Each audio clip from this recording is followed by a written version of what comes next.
World cup పట్టుకొచ్చినట్టు కూటమి నేతలు ఇప్పుడు ప్రత్యేక హోదాను పల్లెంలో పట్టుకొని రావచ్చు. ఏం కింద పోరాడాల్సిన పని లేదు. షాన్ అంటే షాన్ ఈజీ. ఎవరు కాదనే సమస్య లేదు. ఇంకా మీదికెళ్ళి ఏం కావాలనో అడుగుండ్రని కేంద్రంలో ఉన్న పెద్దలే అంటారు. అవును, ఇది మేం చెప్తున్న ముచ్చట కాదు, పవన్ కళ్యాణ్ సార్ చెప్తున్న మాటనే ఒక రకంగా.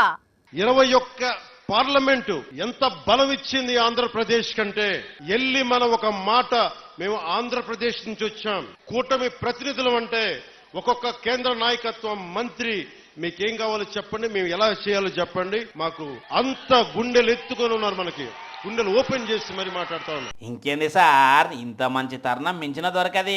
ఏపీకి ప్రత్యేక హోదా కావాలని అడిగితే వెంటనే ఇచ్చేస్తారన్నట్టు. ఇక మీరు పల్లెం పట్టుకపోయి పట్టుకచ్చుడే ఆల్సం, అంతే కదా. మరి మీరన్నట్టే ఏపీ మీకు అంత బలం ఇచ్చింది. ఇప్పుడు ఎన్డీఏ సర్కార్లా బీజేపీ తర్వాత అంత బలం ఉన్నోళ్ళు కూడా మీరే. అందుకే మీరు ఢిల్లీకి పోతే ఇది కావాలని అడగాల్సిన పనే లేదు.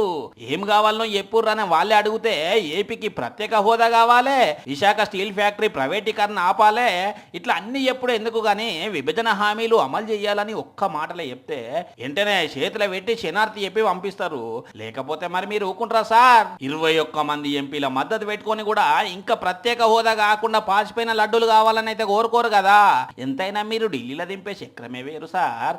అందుకే ఇవాళ మోడీని చంద్రబాబు సార్ కలుసుడుతోనే ఇక ప్రత్యేక హోదాను ప్యాకెట్లనే పెట్టుకొస్తాడు అని చూస్తే అసలు ఆ ముచ్చటే వినవలేదు కనవలేదు కదా. ఎందుకు సార్ మరి మీ బలం ఎక్కువ, ఏం కావాలా మీకు అని మోడీ సార్ అడగలేదా? లేకపోతే చంద్రబాబు సార్ ప్రత్యేక హోదా గురించి తీయలేదా? చూద్దాం సార్. ఇవాళ బాబు అడగకపోయినా మీరు ఢిల్లీ పోయినప్పుడు మాత్రం ఖచ్చితంగా అడుగుతారు ఈ ప్రత్యేక హోదా గురించి.